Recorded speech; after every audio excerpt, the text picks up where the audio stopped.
If your school want to utilise blogs and have primary teachers or secondary teachers posting blogs for their classes, you can set up blog posts for each of your classes on your menu. So again, if we're going to create a new post here that's going to be about, for example, Primary 1, so we give it a title, Primary 1. Now this could be the first day out since lockdown, it could be anything that you want to post about here, it could just be the updates of the week for your class, and you're getting your teacher to post this. And all they have to do is fill in the blog post by giving it a title, some information and a description.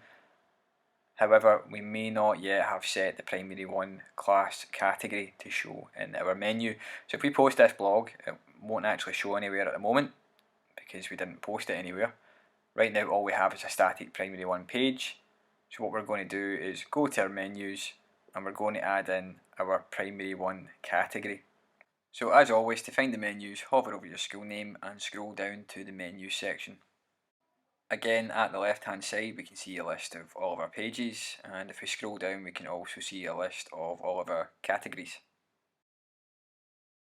So we already have a category created, we're just going to drop that into our menu. So going down to categories, selecting Primary 1 and adding to our menu, it's going to drop underneath that, and all I'm going to do is make that a sub menu of the Primary 1 class page.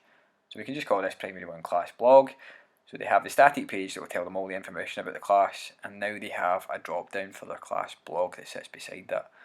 So if we just have a quick look at that, just go back to our school website, look at our classes, and now Primary 1 will have a drop down for the Primary 1 blog.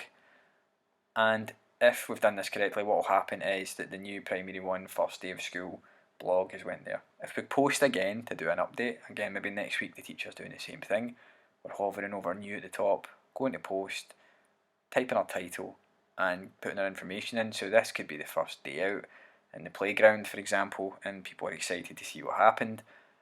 We can put in the information here, add in any pictures that we want, and as long as we select that category again for Primary 1, when we publish this, it's now automatically going to go to this page. That's a really useful communication tool for teachers and parents, and it means you can keep your blog looking really current, and it's pretty minimal effort. So here we can see that reverse chronological appearance, the newest one show at the top.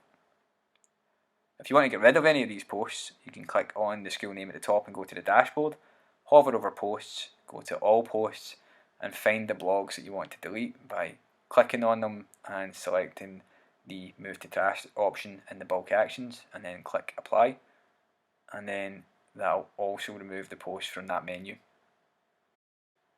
If you need to remove a class that's already there, for example you already have a P1 and now you don't, you can remove them from your menu just by going to Appearance, Menus, and clicking the options that you want to delete. So right now I'm going to delete the P1 tab and the P1 blog. I'm going to save that, and now they no longer sit in our school menu. So you can add classes, take them away, add things, take them away.